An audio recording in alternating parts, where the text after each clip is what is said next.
ሰላም ቤተሰብ እንዴት ናችሁ? ደህና ናችሁ ወይ? እኔ እግዚአብሔር ይመስገን በጣም ደህና ነኝ። እንግዲህ ዛሬ ሀይሚም ከመጣች በጣም አንድ ሰዓት ምናምን ሆነዋል። በሰው ቤት ነው የመጣችው። ብሩኬም እንደዛ ደግሞ ሰው ቤት ነው የመጣው እና ብሩኬ እንግዲህ የሆነ ለመናገር በዚህ አጋጣሚ ማመስገን እፈልጋለሁ ሁለቱንም ማለት ነው።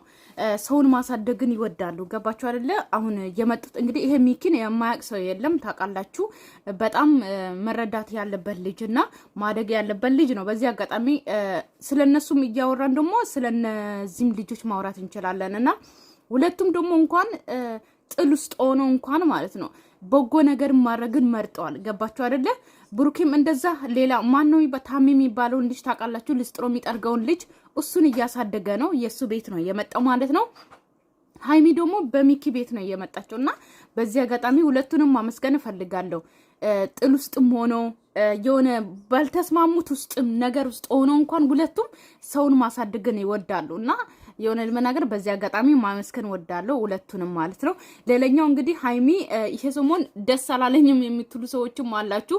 ነገር ግን እንደ ሙዷ እኔ ደግሞ ፈታ በምታረገው ነገሮች ሁሉ አብሬያት ነበርኩኝ። ምክንያቱም እኔ ማውራት የምፈልገው ወይም ደግሞ መስራት የምፈልገው በሚለቁት ቪዲዮ ነው እንጂ ሌላ ቪዲዮ ሌላ ያሰቡት ቪዲዮን እያወራሁኝ አይዲ መስጠት አልፈልግም። ገባችሁ አይደለ? ነገር ግን ሀይሚ አሁን እንዳስተሳስበው ወይም ደግሞ ዛሬ ባወራችሁ ነገር ስናስበው ደግሞ ማለት ነው ሀይሚ የምትፈልገው ምንድነው ታውቃላችሁ? መበቀልን ትፈልጋለች። ነግሬያችኋለሁ ባለፈውም ብሩኬ መበቀልን በደንብ ነው የምትፈልገው ማለት ነው። ልክ አሁን አውቃ ነው እንደዚህ ትላንትና ወይን ይዛ ሻማ አብርታ እንደዚህ ሁሉም ነገር ይቅር እንዳለ ሰው ሆና የምታወራቸው መበቀልን ፈልጋ ነው። አቃታት። ሁሉም ነገር ቻለችሁ፣ ተጣላችሁ፣ ሁሉም ነገር በቃ አቃታት። ገባችሁ አይደለ? አሁን እሷ የፈለገችው በቃ መበቀልን ነው የፈለገችው። ገባችሁ አይደለ? የሆነ በጣም እንደተናደደች ያስታውቅባታል ፊቷ ላይ ማለት ነው። እና ልጁን እንግዲህ የጠራ ደግሞ ክሰሻት ነው ያላት። ሀይሚ መክሰስ አትችልም። አንደኛ ባለቤቱ አይደለችም። የብሩኬ ሚስቱ ህጋዊ ሚስት ወይም ደግሞ 80 ያላቸው ሚስት አይደለችም። 80 ያላቸው ሚስት ብትኖር ህጋዊ ሚስቱ የብሩኬ ብትሆን ኖሮ መክሰስ ትችላለች። ምክንያቱም ህይወታችን ላይ ገብታ እንደዚህ እየበጠበጠች ነው ብላ ማለት ነው። ግን ያቺኛውን ደግሞ ስትከስስ ደግሞ ብሩኬ ይጎዳል ማለት ነው። የዛ ሰዓት ባሏ ቢሆን ኖሮ ማለት ነው። ምክንያቱም ማግጦባታል፣ ትዳሯ ለማግጦባታል ተብሎ ብሩኬ መታሰር ይችላል። ባለ ትዳር ቢሆን ኖሮ ማለት ነው። ገባችሁ አይደለ? ስለዚህ ምንድነው አሁን ብሩኬ ነው መክሰስ የሚችለው። እሱም ደግሞ እንዴት ነው የሰው ህይወትን ማለት ህይወቴን እየበጠበጠች ነው።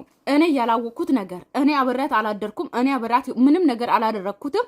ነገር ግን መታ በድንገት ህይወቴን እየበጠበጠች ነው። አብሬያት ሳላድር አብሮ አድሯል ከኔ ጋር ብላ ህይወቴን እየበጠበጠች ስለሆነ ብሎ መክሰስ ይችላል ብሩኬ ማለት ነው። ብሩኬ ያልከሰሳት ልጅ እንዴት ነው ሀይሚ እንድትከስ መታችሁ ክሰሻት ብላችሁ የምትነግሯት ማለት ነው? ብሩኬ ነው እንጂ መክሰስ የሚችለው ሀይሚ መክሰስ አችልም። በዚህ አጋጣሚ ማለት ነው ማለት ይሄ የእናንተ ግንኙነት በቃ ይችላሉ አይደል? የሆነ ነገር ነው ጊዜ ነው ነገራቶችን ሊፈጭ። አሁን አንቺ ብቻ ሳትሆኝ ብሩኬም የተጎዳ ነው እኔ እንደሚሰማኝ ማለት ነው። ገባሽ? እኔ የራሴ ህመም ብቻ ነው የሚሰማኝ ማለት እኔ ደህና ለመሆን እንደውም በጣም እየሞከርኩ ነው ነገሮችን ምናልባት ብሩኬን የሚያስደስተው ከሆነ ብዬ የቻልኩትን ነገር ለማድረግ እየሞከርኩ ነው፣ ግን እየተገፋው ነው። ገባህ አይደለ? ይሄ በጣም ክብርን ማዋረድ እንደሆነ አውቃለሁ። በጣም ዝቅ ማለትም እንደሆነ አውቃለሁ። ግን ለምትፈልገው ነገር እስከ ጥግ ዝቅ ማለት አለብን። እሱንም አውቃለሁ። ሳላቀርቻ አይደለም። ለዛም ነው እንደዚህ እየሆንኩ ያለሁት እንጂ ደህና ሆኜ ወይም ደግሞ እሷ እያደረገች ያለችው ነገር እኔን ሳይጎዳኝ ቀርቶ ሳያመኝ ቀርቶ አይደለም። በዚህ ልክ እንደዚህ እየሆንኩ ያለሁት ማለት ነው። ግን ምናልባት እሱ ጋር እውነት ካለ እሷ ደግሞ በውሸት እንደዚህ እየሆነች ከሆነ ብዬ አስቤ ነበር። ግን እያንዳንዱ በማደርጋቸው ነገሮች ያየሁበት ነገር ስነግርህ ለምሳሌ እኔ ሰሞኑን ብዙ ነገሮችን እያደረግኩ ነበረ። ከአንዴም ሁለቴ ሞክሬያለሁ። ግን አያችሁ አይደለ? ይሄ ሰሞን ይሄ ወይን ገዝታ ወይም ደግሞ ይሄ ብሩኬ ላይ እኔ ከኔ ምን አጣ ነው ምናምን እያለች ልጅቷን ጠርታ ምናምን እንደዛ የምትሾፈው ወይም ደግሞ እንደዛ ቀልድ ነገር እየያዘችው ምንድነው ታውቃላችሁ? ልጅቷን ለማናደድና ልክ ምን እንዳለ ማለት ልጅቷ በብሩኬና በሀይሚ ህይወት ውስጥ ገብታ ብሩኬ ምንም ነገር ሳያደርግ ገብታ ህይወታቸውን እየበጠበጠች እንደሆነ ለማወቅ ወይም ደግሞ ልጅቷን ለመበቀል ይመስለኛል እንደዛ እያደረገች ያለችው ማለት ነው። አሁን በምታወራ ነገር ግን ምንም ነገር ያላገኘች ይመስለኛል። ገባችሁ አይደለ? ልጅቷንም ብሩኬንን ለመበቀል ነው እንደዚህ የምታረገው። እዛ ነገር እኔ ለራሴ ያስተዋልኩት ነገር አለ። ደደብ አይደለሁም። በጣም አርቄ ነው ማስበው ምናምንና ማደርጋቸው ነገሮች በሙሉ በምክንያት ነው ማደርጋቸው። ግን ያየሁበት ነገር አለ። ወደፊትም ደግሞ ጊዜ ይስጠን እንጂ የማየው ነገር ይኖራል ብዬ አስባለሁ። እና እኔ አላቅም እያልክ ነበረ። ጊዜ የማያስተካክለው ነገር የለም። ሁሉንም ነገር እያመመኝም ቢሆን በደንብ አስተውዬ እያየው ነው። ስለዚህ ሚኪዬ ለዚህ ከሆነ የጠራህም ነገሮቹን እኔ በድርጊት እያየሁት ነው። ገባህ አይደለ? ሰሞኑን የማደርጋቸው ነገሮች ዝም ብለው ያለ ምክንያት አይደለም። እያየሁበት ነው፣ በደንብ እያየሁበት ነው። እያመመኝም ቢሆን በደንብ አስተውዬ እያየው ነው። ስለዚህ ሚኪዬ ለዚህ አያችሁ አይደለ? ነገሩ ሆነም አልሆነም ብሩኬ ለልጅቷ ምን ያክል ቦታ እንዳለው ወይም ደግሞ ብሩኬ ልጅቷን ይወዳታል አይወዳትም፣ ብሩኬ ከልጅቷ ጋር መሆን ይፈልጋል አይፈልግም፣ ልጅቷ የእውነት አላት ከብሩኬ ጋር ተኝታ ነበረ፣ ይሄ ልጅ የብሩኬ ነው አይደለም የሚለውን ነገር ሃይሚ እያጣራች ነው። ገባችሁ አይደለ? አኩሩፋ ምንም ነገር ማግኘት ስለማችል በእጃ ዙር ፍቅር በፍቅር ሆና እነሱን አታላ እጇ ላይ ማስገባት ነው የምትፈልገው ማለት ነውና አራዳ ማለት እንደዚህ ነው። ነገር ግን እንግዲህ አላማረኝም የምትሉ ሰዎች ይሄ ነው። ገባችሁ አይደለ? ሃይሚ የእውነት ማለት እኔ እንደ ቪዲዮ ለስራ ብዬ ነው እንጂ ሃይሚ የእውነት ይቅር ብለው አይደለም ወይም ደግሞ የእውነት ታርቆ አይደለም። ገባችሁ አይደለ? በቃ እጃዙር መበቀል ነው የምትፈልገው፣ ማጣራት ነው የምትፈልገው። እና እንግዲህ አብረን እናያለን ማለት ነው። ከሆነ የጠራኸኝ አመሰግናለሁ ለሐሳብህ። ጥሩ ሐሳብ ሰጥተኛል። ግን እኔ ሳላስበው የቀረው እንዳይመስልህ አስቤዋለሁ፣ ግን ምክንያት የለኝም። ገባ አይደለ? ሁሉንም ምክንያት ደግሞ እውነት ከሆነ ብሩኬ በራሱ ውድቅ ማድረግ ይችላል። እኔ እንኳን ብከሳት ማለት ነው ለመሰለ ሌላ ጣጣ ውስጥ ስለሚያስገባን ሁላችንንም ማለት ነው። ልጅቷ ጋር እውነት ካለና ልጁ የእሱ ከሆነ ያው እኮ ሃይሚን ክሰሻት የምትሉ ዝም ብላችሁ ነው። ሃይሚ መክሰስ አችልም። ገባችሁ አይደል? እኔ እንደነገርኳችሁ ነው። ሃይሚ ምንም መክሰስ አችልም። ምክንያቱም እዚህ ጋር ብትከስ እንኳን ማለት ነው ኬት 100% እርግጠኛ አይደለችም። ገባችሁ አይደለ? የእውነት የብሩኬ ልጅ ራሱ ባይሆን ማለት ነው ልጁ የብሩኬ ልጅ ራሱ ባይሆን ብሩኬ ነው 100% እርግጠኛ ሆኖ ቢከስ ራሱ የብሩኬ ልጅ ከሆነ ራሱ ብሩኬ ነው መጠየቅ ያለበት። ሃይሚ ግን እዚህ በምን አይነት እውነት አግኝታ በምን አይነት የብሩኬ ልጅ አይደለም ነው የሚለውን ነገር እንዴት እውነት ሆኖ ተቀብላ ነው ልጅቷን መክሰስ የምችለው ማለት ነው። ስለዚህ ሃይሚ ክሰሽ የምትሉ ሰዎች መክሰስ በዚህ ቀላል አይደለም፣ ወይ ደግሞ መክሰስና ማሳሰር ሰውን ቀላል አይደለም። ገባችሁ አይደለ? የሚከሰስ ቦታ አለ፣ ማይከሰስ ቦታ አለ። ስለዚህ ሃይሚ ምን ቤታት ምንም አይደለችም። ስለዚህ አያገባትም፣ መክሰስም አትችልም። ገባችሁ?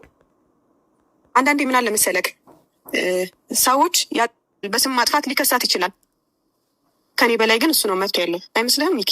አዎ ማለት እኔ ስጠራሽ በቃ እንዲህ አስቤው ነው ስለመከሱ ሲጀመር ማለት ነው። የሃይሚን ምክር ፈልጎ ነው መሰል የሚጠሯት እንጂ ማለት ነው እውነት እንደሆነ እኮ ያውቃሉ። ሃይሚ መክሰስ እንደማችል ያውቃሉ። ሃይሚ ምንም ማድረግ እንደማችል ያውቃሉ።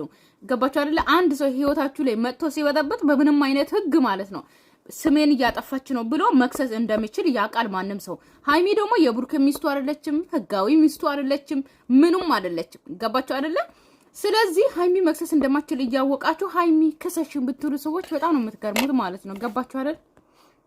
ስለመክሰስ ምናምን አይነት ደግሞ እውነት ስነግርህ እንደዚህ ብዬ እንኳን መግለጽ የማልችልበት ሁኔታ ውስጥ ነኝ።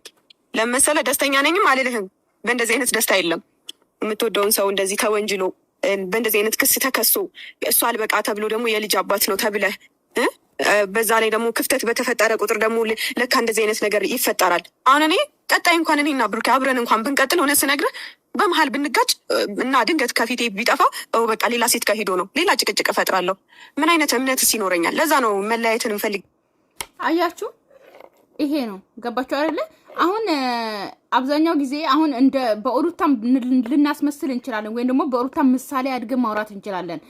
አብርሃም ከብዙ ሴት ጋር ይሆናል። ገባችሁ አይደለ? ብዙ ሴትን ይቀያይራል። ወይም ደግሞ ከሩታ ጋር በተጣላ ቁጥር ከብዙ ሴት ጋር ይሄዳል ማለት ነው። ጠብቁ፣ በዚህ ሰሞን ደግሞ ሌላ ሴት ቀይሮ ይመጣል ማለት ነው።